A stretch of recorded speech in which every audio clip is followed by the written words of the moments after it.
Imagine this. You're alone at night, glowing screen in hand, scrolling endlessly. Your thumb moves like a pendulum over a digital scroll of envy, desire, rage, and despair.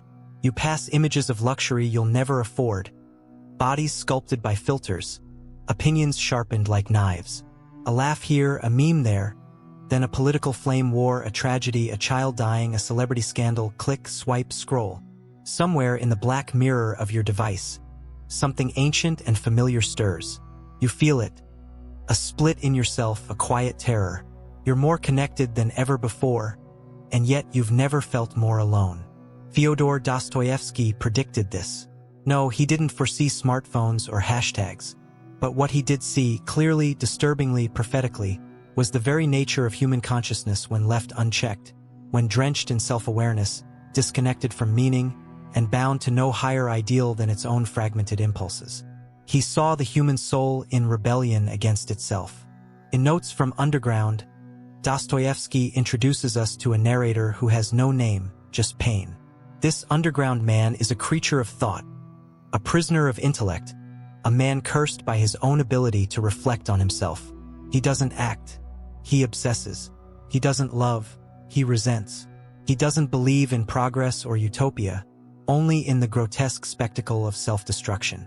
He says, "I am a sick man. I am a spiteful man. I am an unattractive man." His sickness is not physical. It's existential. He knows too much and believes too little. What happens when self-consciousness becomes hyper-consciousness? When the mind eats itself with doubt, cynicism, and self-loathing? Dostoyevsky's answer: the soul collapses inward like a black hole. And what is social media if not the perfect engine of hyper-consciousness? Every day, millions log on and perform a public ballet of curated identity. Selfies, status updates, hot takes, humble brags. It is a theater of the self, not for expression but for affirmation. We monitor our likes like vital signs. We observe ourselves being observed. The gaze of others becomes our prison warden. We are no longer living, we are performing. The underground man knew this disease long before Zuckerberg gave it a platform. He writes, "Man is sometimes extraordinarily, passionately in love with suffering, for it is better to understand everything, to suffer everything, than to be in the dark." This is the paradox. In seeking clarity, we court chaos. In craving connection, we multiply alienation. In yearning for truth, we drown in noise. Carl Jung once warned, "People will do anything, no matter how absurd, to avoid facing their own souls." The digital world has weaponized that absurdity. Rather than silence or solitude, we flood our brains with endless distraction. Yet the soul does not forget, festers, and the moment we unplug, it speaks to us in anxiety, depression, rage, and a longing that no notification can soothe. Dostoyevsky wasn't writing about Wi-Fi or algorithms. He was writing about us, our flaws, our infinite contradictions, our moral vertigo. He saw what we are when stripped of illusion. Not gods, not angels, but tortured hybrids of light and shadow. And in a world where the internet amplifies every impulse, every craving, every tribal reflex, we are becoming more like the underground man with each passing swipe. This is not simply a cultural shift. It is a psychic unraveling. We must now ask, if Dostoyevsky understood the architecture of our despair, did he also see a way out? What if your freedom is not freedom at all? Every day, the internet offers you a buffet of choices. What to watch, what to wear, what to believe, who to love or hate. You scroll past infinite options, infinite voices, infinite versions of reality. And yet, behind the spectacle of liberty lies a deeper question. Are you really choosing, or are you being chosen? Dostoyevsky, in The Brothers Karamazov, gives voice to this conundrum through the Grand Inquisitor, a tale within the novel where Christ returns to earth during the Spanish Inquisition.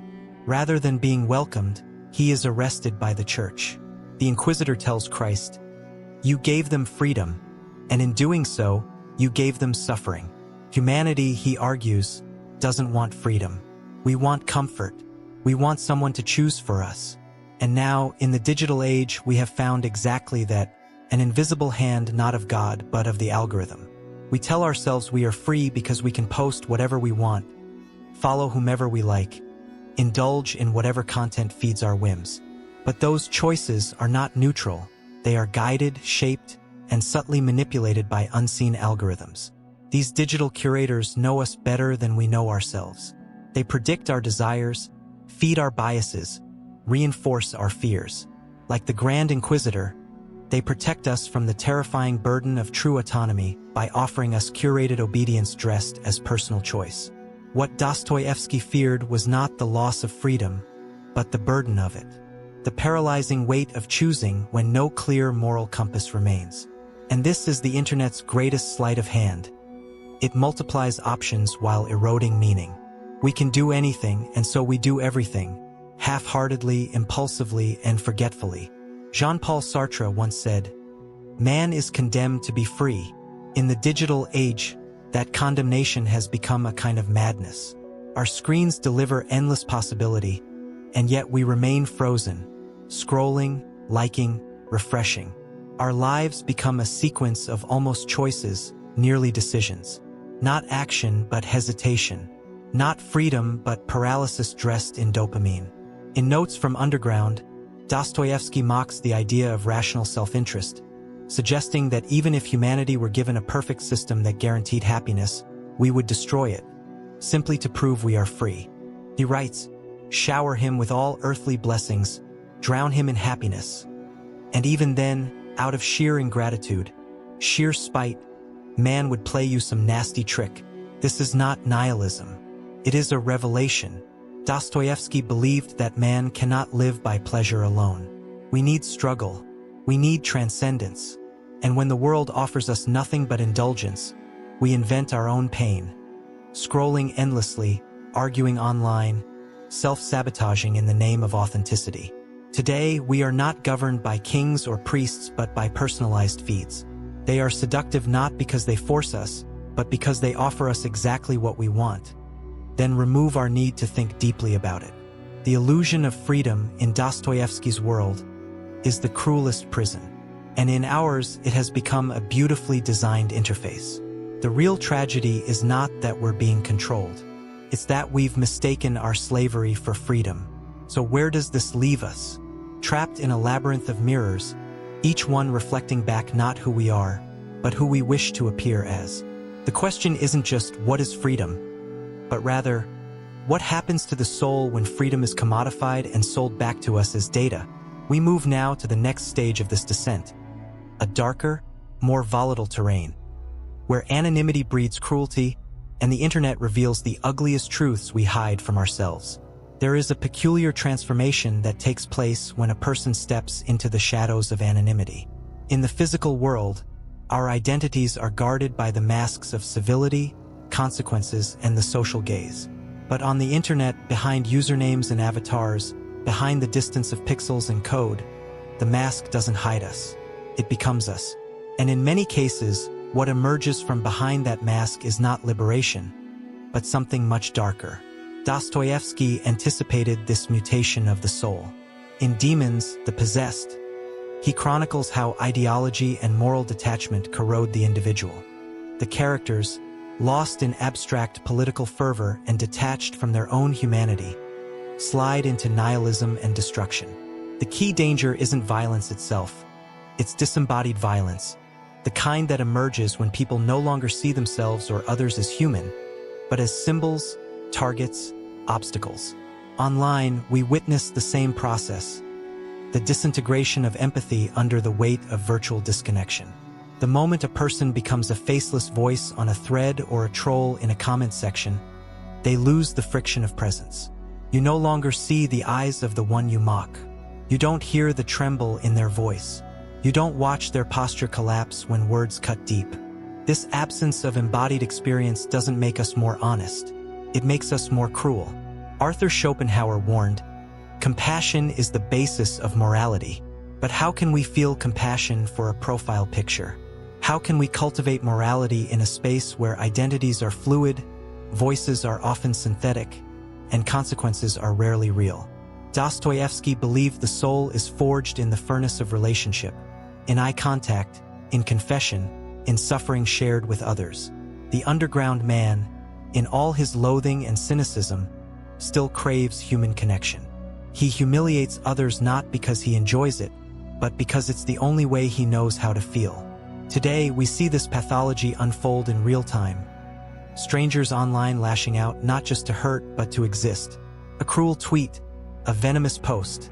It's a signal flare from a drowning psyche. Behind every anonymous account is a person caught in an existential dilemma. If no one sees me, do I exist? The internet offers a twisted solution: visibility through provocation. Rage becomes recognition. Hatred becomes proof of life. In this way, anonymity is not a shield, it's a wound. It creates a vacuum where the soul whispers but is never heard. And when the soul is unheard long enough, it begins to scream. Not because people are evil by nature, but because, once consumed by collective identity, they cease to think for themselves. They surrender their conscience to the group. And the group, unburdened by nuance or doubt, becomes capable of anything. Today, we don't storm castles with torches. We storm feeds. Hashtags rise like banners. Canceling becomes a ritual. Outrage becomes currency. You're either with the tribe or you're the enemy. The algorithm, ever eager to please, notices your anger and shows you more of it. You feel seen, validated, superior. But what you don't feel is yourself, not really. Because the more you echo the mob, the less you hear your own voice. Dostoyevsky warned us, the greatest happiness is to know the source of unhappiness. But what happens when we outsource our unhappiness to symbols and scapegoats? What happens when we project our inner chaos onto politicians, celebrities, strangers online? We create virtual mobs not just in comment sections but in our own psyches. We divide the world into friend and foe, us and them, right and wrong. No ambiguity, no contradiction, just the illusion of clarity born from moral panic. Aldous Huxley observed, the surest way to work up a crusade in favor of some good cause is to promise people they will have a chance of maltreating someone.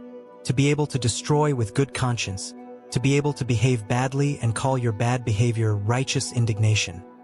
This is the height of psychological luxury. That luxury is now democratized. Online, we are all inquisitors, all prosecutors, all judges. We form tribes not around truth, but around feeling right. We mistake emotional resonance for ethical clarity. And so, the most extreme voices rise. Moderate, complex, uncertain ones are drowned in noise. The tragedy? Many who join the digital mob begin with genuine pain. A need to be heard, a desire for justice. But the structure of online discourse mutates that need into a performance of rage. Not because people are evil by nature, but because, once consumed by collective identity, they cease to think for themselves. They surrender their conscience to the group. And the group, unburdened by nuance or doubt, becomes capable of anything. Today, we don't storm castles with torches. We storm feeds. Hashtags rise like banners. Canceling becomes a ritual. Outrage becomes currency. You're either with the tribe or you're the enemy. The algorithm, ever eager to please, notices your anger and shows you more of it. You feel seen, validated, superior. But what you don't feel is yourself, not really. Because the more you echo the mob, the less you hear your own voice. Dostoyevsky warned us, the greatest happiness is to know the source of unhappiness. But what happens when we outsource our unhappiness to symbols and scapegoats? What happens when we project our inner chaos onto politicians, celebrities, strangers online? We create virtual mobs not just in comment sections but in our own psyches. We divide the world into friend and foe, us and them, right and wrong. No ambiguity, no contradiction, just the illusion of clarity born from moral panic. Aldous Huxley observed, the surest way to work up a crusade in favor of some good cause is to promise people they will have a chance of maltreating someone. To be able to destroy with good conscience, to be able to behave badly and call your bad behavior righteous indignation. This is the height of psychological luxury. That luxury is now democratized. Online, we are all inquisitors, all prosecutors, all judges. We form tribes not around truth, but around feeling right. We mistake emotional resonance for ethical clarity. And so, the most extreme voices rise. Moderate, complex, uncertain ones are drowned in noise. The tragedy? Many who join the digital mob begin with genuine pain. A need to be heard. A desire for justice. But the structure of online discourse mutates that need into a performance of rage. Because anger spreads faster than understanding. Because nuance doesn't trend. Dostoyevsky's characters are never clean-cut heroes or villains. They are tortured, conflicted, broken. But in tribal spaces, this moral complexity vanishes. People are flattened into caricatures. Sins are essentialized. Redemption is denied. And when we deny others the possibility of growth, we deny it in ourselves. The crowd gives us temporary identity. It makes us feel powerful. But it comes at the cost of something sacred. Our ability to think freely, feel deeply, and forgive ourselves and others. We are drifting toward a digital collectivism that Dostoyevsky would have called soul murder. Not physical death, but the erasure of individual conscience beneath the weight of group hysteria. But here's the haunting part: we want this. We crave the simplicity, the certainty, the relief of not having to question ourselves. We want someone to tell us who the enemy is. And the internet, merciless and seductive, delivers. So where do we go from here? When thought becomes tribal and conscience is outsourced, the soul retreats. And into that vacuum rushes a new kind of faith. Not in God, not in morality, but in spectacle. In performance. In self as a brand. We are now entering the final spiral, where identity itself becomes a market product, and the line between authenticity and illusion dissolves. There was a time when identity meant something forged through struggle, heritage, introspection, and contradiction. It wasn't chosen. It emerged. It was discovered through pain, tested by time, and tempered by humility.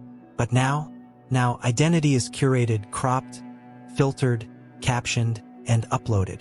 It is a product, and the self has become a brand. Dostoyevsky would have seen this not as evolution but as tragedy.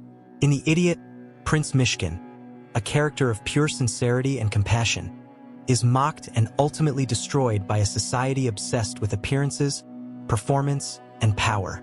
He is too honest, too transparent, too human for the theater of social life.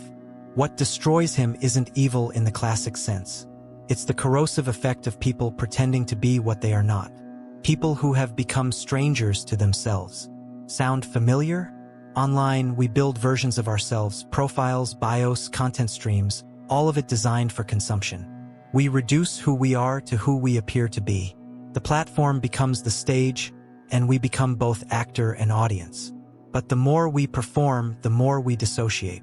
The soul withers under the spotlight of constant display. We do not share to be known. We share to be perceived. And in this obsession with perception, we trade authenticity for performance. Vulnerability becomes a marketing tool. Grief becomes content. Even our flaws are sculpted to be aesthetically palatable. We are no longer trying to be ourselves, we are trying to sell ourselves. Viktor Frankl wrote, "When a person can't find a deep sense of meaning, they distract themselves with pleasure. But pleasure is no longer private. It must be documented, flaunted, validated. The joy of a sunset is incomplete without the post. The quiet miracle of a child's laughter must be shared to feel real. The experience itself is subordinate to its social footprint. This isn't just vanity, it's existential displacement. In Dostoyevsky's world, the soul is a battleground. Identity is fluid, tormented, divine, and grotesque. His characters cry out for meaning, for God, for love, even as they destroy what they crave. Today, we cry out in hashtags. We long for the same things: connection, purpose, intimacy, but we seek them through the very mechanisms that rob us of them. This is not freedom of expression. It is a compulsive ritual, a digital confession booth where the priest is an algorithm and the penance is engagement. Every post is a prayer for attention, every like a fleeting absolution, but there is no redemption in this church, only perpetual exposure. And beneath it all, a terror lurks. What if who I really am isn't enough? So we overcompensate. We exaggerate, we hide, we brand. But here's the deeper wound.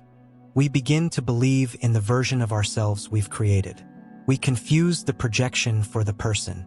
We mistake the role for the soul. And when that curated identity is threatened by criticism, by silence, by failure, we shatter. Because we've invested everything in the illusion. This is the psychological cost of the branded self. And Dostoyevsky would argue that it's a form of spiritual suicide. In trying to be seen, we have become invisible to ourselves. The final irony? The more effort we put into constructing our digital selves, the more we lose contact with our real inner life, the one that lives in silence, in pain, in longing. The self that no filter can beautify and no follower count can validate. So we must ask, is it still possible to recover that inner self? To find a voice untouched by performance, a soul unshackled from spectacle? Dostoyevsky didn't just diagnose our condition. He hinted at the cure. But it comes at a cost we've been avoiding all along. In the final section, we will step beyond the screen, into the realm of suffering, sacrifice, and what Dostoyevsky believed might be the only true path to meaning. In a world built to numb us, silence us, flatter us into forgetting ourselves, what if the only way back to something real is through pain? Not the performative pain we tweet for sympathy or the stylized vulnerability we offer to look relatable, but real suffering. The kind that strips away illusion. The kind that Dostoyevsky never shied away from. The kind that doesn't make you seen, but makes you feel. Dostoyevsky understood suffering not as a punishment, but as a portal. In Crime and Punishment, Raskolnikov commits murder not out of hatred, but ideology, a twisted, cold logic. He believes himself above morality, superior to the masses. But after the act, he doesn't find liberation. He finds a soul in ruins. His redemption comes not through argument or therapy or social approval, but through suffering, through guilt, through collapse, through confession, through love. It's in the unbearable weight of remorse that he finally reclaims his humanity. And this is the lesson we've forgotten. The digital world is designed to insulate us from real suffering. Everything is optimized for comfort, for speed, for validation. If we're lonely, we scroll. If we're anxious, we distract. If we're empty, we buy. And yet, nothing fills us. The soul starves because it is never allowed to ache in silence. But what if that ache is sacred? Dostoyevsky believed it was. He once wrote, "The mystery of human existence lies not in just staying alive, but in finding something to live for." And meaning, in his world, is always born in suffering. In the crucible of loss, of longing, of facing the full horror of our own contradictions. We are all Raskolnikov now, alienated, overthinking, self-justifying, fragmented. And like him, we've lost our sense of moral gravity. We've replaced spiritual depth with algorithmic certainty. We look outward for what only exists within. But Dostoyevsky never offered easy salvation. His vision was brutal but honest. You don't heal by escaping pain. You heal by descending into it, surviving it, being transformed by it.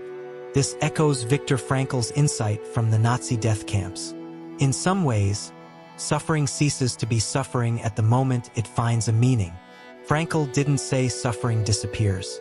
He said it becomes bearable, even beautiful, when connected to something greater than self. That's what Dostoyevsky pointed toward again and again. That even in the most depraved, lost, shattered human being, there is a divine spark, potential for rebirth. But rebirth requires death. Not literal, but ego death. The death of performance, of illusion, of the false self. It means putting down the phone, sitting in silence, letting the emptiness echo. It means asking the questions the internet distracts you from. Who am I really? What am I running from? What do I believe? When no one's watching. These are not convenient questions. They don't fit into sound bites. They don't trend.